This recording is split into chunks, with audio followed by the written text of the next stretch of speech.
In less than 2 weeks, Chief Justice John Roberts will swear in President Obama for his second term in office. As many as 800,000 visitors will be in Washington for the inauguration, and crews are hard at work for the inaugural platform outside the Capitol. It's a big day, and the president set a big agenda to match it.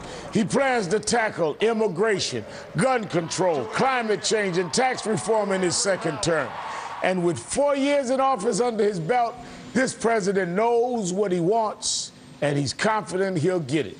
Joining me now is Democratic strategist Margie Omero and Victoria DeFrancesco Soto, a fellow at the University of Texas and an MSNBC contributor. Thank you both for joining me tonight.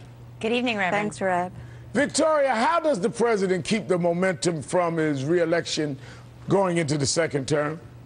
He keeps the momentum going by focusing on the big picture, and in particular, the big global picture. So we know that in 2012 and 2008, he got elected to foresee change, and in particular, change from the Bush-era policies of U.S. involvement in the Middle East. So we saw that he's building his dream team, bringing on Hagel and Kerry, in trying to effect that change, to make good on that promise that he put forward in 2008 to scale down the U.S. involvement. The American public wants it, and he's going to deliver in the second term. Now, Margie, what is interesting about the two appointments that Victoria just mentioned, Hagel and Brennan, are both people the president has worked with, that he seems to trust. They're allies. It's not what we heard in the first term of Lincoln's model of team of rivals. These are not rivals. These are people close to the president. Changing strategy here?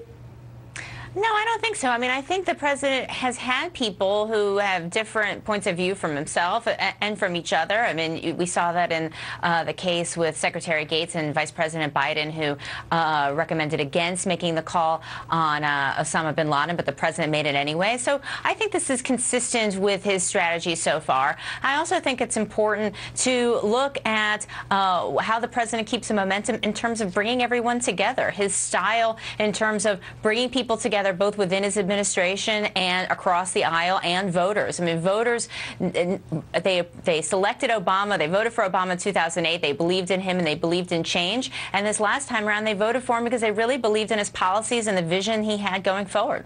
That's the point, Victoria, isn't that they believe in what he's doing and believe in him going forward.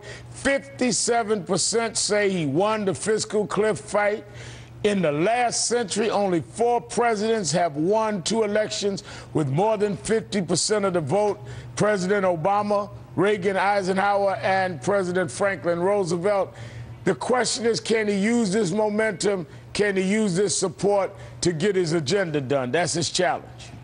Well, and the challenge is getting it done within the next 2 years, because come 2014, the midterm elections, we don't know what's going to happen. We don't know if there's going to be another Republican surge. So the president has to get that list of foreign policy demands, the list of immigration, and the list of gun control done in the next 18 months, not even 2 years. And I think immigration is going to be another one of the big issues. Gun control, but one caution that I have with gun control is also very much controlled at the state level. So while we may see an assault weapons ban, at the end of the day, it's our capitals like Austin or Phoenix or Tallahassee that really oversee what happens with guns. Now, Margie, when you look at second terms, it's generally pretty hard to get things done but it can happen. I mean, Ronald Reagan dealt with tax reform. Bill Clinton balanced the budget. George Bush tried to privatize Social Security, wasn't successful. Some of us are glad about it. So it's a tricky thing. You can get things done in the second term, but it also is difficult. Yeah, I think the president is in a good position. He has, right now, he has 53% approval rating. His approval rating's been going up since the election. You have Republicans continuing to have really low ratings. A majority disapprove of how Boehner handled the fiscal cliff negotiations.